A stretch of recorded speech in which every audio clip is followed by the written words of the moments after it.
داد اسکالرشپ کیا ہے، اس میں کون سے پروگرامز ہیں، بیچلر اسٹوڈنٹس کے لیے کون سے ہیں، کرنٹلی اوپن کون سے پروگرامز ہیں، فائنینشیل سپورٹ کتنی ہے، اپلائی کیسے کرنا ہے، اور انڈیا اور پاکستان کے اسٹوڈنٹس کے لیے کیا اس میں ہمارے پاس کرائیٹیریا ہے، یہ ساری چیزیں میں اس میں ڈسکس کروں گی۔ سب سے پہلے بات کر لیتے ہیں کہ داد ہے کیا۔ بیسیکلی یہ جرمن سپورٹڈ ہمارے پاس اسکالرشپ ہے جو ڈفرینٹ پروگرامز میں ڈفرینٹ لیولز پہ بچوں کو بہت سارے بینیفٹس پرووائڈ کرتی ہے، جس میں اس کے فی ویور ہوتا ہے، اس میں میڈیکل یا ہیلتھ انشورنس ہوتی ہے، اکاموڈیشن ہوتا ہے، اور اسی طرح سے بہت ساری چیزیں ہوتی ہیں۔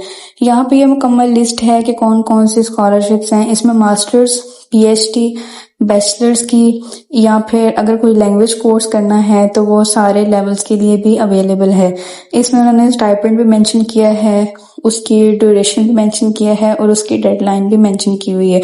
تو موسٹ آف دا کیسز میں ڈیڈ لائن اکتوبر میں ہے، کچھ ڈیڈ لائنز گزر چکی ہیں، اور جو ہمارے پاس ایک دو اسکالرشپس ایسی ہیں جن کی ڈیڈ لائن 31 جولائی 2026 ہے۔ اب آگے انہی پروگرامز کو انہوں نے ڈسکس کیا ہے۔ سب سے پہلے ہے اسٹڈی اسکالرشپ۔ اگر ہم اسٹڈی اسکالرشپ کے بینیفٹس کی بات کریں، اس میں اسٹائپنڈ ہے، اس کی ایکڈیمک، ہیلتھ اور پرسنلی جو انشورنس ہے وہ ہے، ٹریولنگ الاؤنس ہے، ون ٹائم اسٹڈی الاؤنس ہے، اس کے علاوہ اس کی جو ایلیجیبلٹی کرائیٹیریا بیچلرز ڈگری ہونی چاہیے۔ اگر آپ انگلش لینگویج کورس کر رہے ہیں تو اس کے لیے ٹوفلز، آئٹس کی ریکوائرمنٹ مینشن ہے۔ اگر آپ جرمن لینگویج کر رہے ہیں تو B2 جرمن ہونی چاہیے۔ ایکڈیمک اور باقی ساری چیزوں کا جو بھی کرائیٹیریا اس کے پرسنٹیج لکھی ہے، اس کی ڈیڈ لائن بھی مینشن کی ہے۔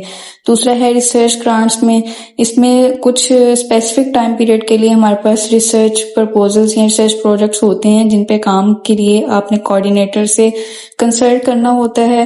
تو یہ پوسٹ ڈاکٹرل بھی ریسرچ گرانٹس ہوتی ہیں، اور کچھ بائی نیشنل بھی ہوتی ہیں جس کو ہم سینڈوچ ڈاکٹر پروگرامز بھی کہتے ہیں۔ یہ ود ان کنٹری بھی ہو سکتی ہیں اور وہاں جا کے بھی۔ اس کے علاوہ اس میں پروگرام نمبر 3 جو ہے development related post graduate courses ہیں، اس کا انہوں نے سارا کرائیٹیریا مینشن کیا ہے کہ آپ کی کیا ایلیجیبلٹی ہونی چاہیے۔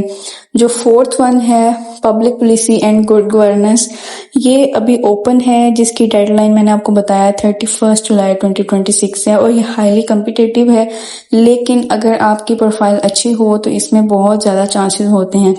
اب اگر بات کریں بیچلر اسٹوڈنٹس کے لیے، تو بیچلرس میں آپ نے کیا کرنا ہے، کون سے کورسز ہوں گے، فنڈنگ اماؤنٹ کتنی ہوگی، ڈیوریشن کتنا ہوگا، اور اس کی ڈیڈ لائن کیا ہے۔ یہ 1 دسمبر سے شروع ہوئی ہے اور جنوری 31 تک اس کی ڈیڈ لائن تھی، اور یہ مطلب کلوز ہو چکی۔ اسی طرح سے آگے رائز جرمنی، رائز پروفیشنل، یہ سب کا انہوں نے each and every detail mention کی ہوئی ہے، اور جو بھی آپ کا ریلیونٹ اس میں سے آپ کو لگ رہا ہے کہ میں اس میں ان فیوچر پرسیو کرنا چاہ رہا ہوں، تو آپ اس کو ضرور ڈیٹیل میں اسٹڈی کریں تاکہ آپ کے لیے آسانی ہو سکے۔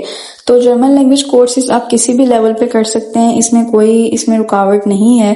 تو جو کرنٹلی اوپن اسکالرشپس ہیں اس میں انہوں نے مینشن کیا ہوا ہے کہ آپ نے جو بھی سلیکشن کرنی ہے ان میں یہ چیزیں آپ نے مد نظر رکھنی ہیں تاکہ آپ کی اپلیکیشن میں کسی طرح کا بھی آبجیکشن نہ لگ سکے۔ اس میں CGPA کا یا ریسرچ پرپوزلز کا یا اس طرح کوئی ایشو اتنا نہیں، وہ اس وجہ سے ہے کہ اگر آپ کا والنٹیئر ورک یا اس طرح کی جو ادر دین ایکڈیمک ایکٹیویٹیز ہے وہ اسٹرانگ ہیں، تو آپ کے بہت زیادہ چانسز ہوتے ہیں اس چیز کو پرسیو کرنے کے، اسکالرشپ کو ون کرنے کے۔ تو انہوں نے اب آپ کو بتا دیا ہے کہ اسٹائپنڈ کوریج کیا ہوگی، اس کے علاوہ منتھلی جو اس کا اسٹائپنڈ ہے وہ کیا حساب ہے اس کا۔ اب اپلائی کیسے کرنا ہے، آپ نے پورٹل پہ اپلائی کرنا ہے، اس کے بعد آپ نے اپنا CV بنانی ہے، اپنی جرمن لینگویج کی جو بھی کرائیٹیریا ہے اس کو دیکھنا ہے، باقی آپ نے پھر اپنی اپلیکیشن کو سبمٹ کر دینا ڈاکومنٹس اپلوڈ کر کے۔ یہ کچھ چیک لسٹ ہے جس میں اپلیکیشن فارم ہے، CV، motivation letter, academic reference, اور اپنا پاسپورٹ ہے، آپ کا انگلش پروفیشنسی ہے۔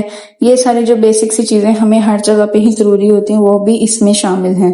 اس کے بعد کچھ انڈین اسٹوڈنٹس کے لیے یہاں پہ مینشن کیا ہوا ہے، جو بھی انڈین اپلیکینٹس ہیں وہ اس چیز کو ذرا ڈیٹیل میں اسٹڈی کر لیں تاکہ ان کے لیے آسانی ہو سکے۔ یہ جتنی بھی میں نے ڈیٹیل بتائی ہے یہ پاکستانی اسٹوڈنٹس کے لیے ہے، other than Pakistani students like Indian students ان کی ڈیٹیل بھی اس میں مینشن ہے، مطلب کہ یہ آل اوور انٹرنیشنل اسکالرشپ ہے، اس میں کسی بھی اسٹوڈنٹ کو اسپیسیفائی نہیں کیا گیا ہوا۔ تو فریکوینٹلی آسک کوسچن میں اگر ہم دیکھیں کہ دات کیا ہے، جرمن لینگویج کیوں ریکوائرڈ ہے، کس طرح ہے بھی یا نہیں، تو یہ ساری چیزیں آپ نے اس کو ڈسکس کر لینا ہے۔ اگر اس کے بارے میں کوئی بھی آپ کو ریلیونٹ انفارمیشن چاہیے تو میرے دیے گئے نمبر پہ آپ مجھ سے رابطہ کر سکتے ہیں، اور میرے سے آپ اپنی اپلیکیشن بھی سبمٹ کروا سکتے ہیں۔ ویڈیو کو لائک کیجیے گا، چینل کو سبسکرائب کر لیں، اور میرے واٹس ایپ چینل کا لنک ڈسکرپشن میں مینشن ہے، اس کو آپ نے لازمی جوائن کر لینا تاکہ آپ سے کوئی بھی اپڈیٹ مس نہ ہو۔ اللہ حافظ۔